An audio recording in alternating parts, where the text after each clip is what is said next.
আরে আমার তো জাতি ধর্মের সেমতি কিছু নাই। দেখ ভাই ଆମ ଜଗା ମନରେ ସେମିତି କିଛି ଛନ୍ଦ କପଟ ନାହିଁ, ନହେଲେ ସାଲବେଗ ହାତରୁ ସେ କେବେ ନଡିଆ ନେଇନଥାନ୍ତେ। ଆଚ୍ଛା କଣ ଏମିତି ସ୍ପେଶାଲ ଅଛି ତମ ଜଗନ୍ନାଥଙ୍କ ଭିତରେ?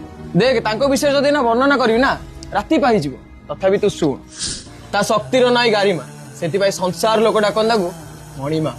हजार हजार विपद ଆସିଛି ଆମ ଓଡିଶାକୁ, ହେଲେ ରକ୍ଷା କରିବାକୁ ସେ ଏକା।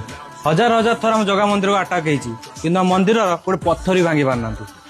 जोठी पवनर दिग अलगा था किंतु ता पतित पावनर बानर दिग अलगा पटे उड़े। ତ ଲୋକମାନେ କୁହନ୍ତି ତା ବିନା ଅନୁତ ଗଛର ପତ୍ର ହଲେନି, ତ ତା ଅଧା ଗଡା ହବାର କିଛି କାରଣ ଥିବ ନା। ଲୋକମାନେ ଭାବନ୍ତି କି ରାଣୀ କବାଟ ଖୋଲିଦେଲେ ବୋଲି ସେ ଅଧା ଗଡା ହେଇକି ରହିଗଲେ।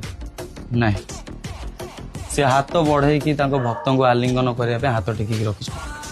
ଯଦି ଆମ ଜଗାର କିଛି ପାୱାର ନଥାନ୍ତା ତାହେଲେ UK, USA, south Africa, Russia ଆଉ କାନାଡାର ଝିଅ ପିଲା ଆଉ ସ୍ତ୍ରୀ ଲୋକମାନେ କେବେ ବ୍ରା ଓ ପ୍ୟାଣ୍ଟି ଛାଡିକି ଶାଢୀ ପିନ୍ଧି ନଥାନ୍ତେ। से अनाथर नाथ ଆମ ଜଗତର ନାଥ ଜଗନ୍ନାଥ। ଆଉ ଯେତେ ପର୍ଯ୍ୟନ୍ତ ସିଏ ଅଛି ନା, କୋଉ ଶଳାର ବି ଦମ ନାହିଁ ହାତ ଲଗେଇଦେଲା। ଜୟ ଜଗନ୍ନାଥ।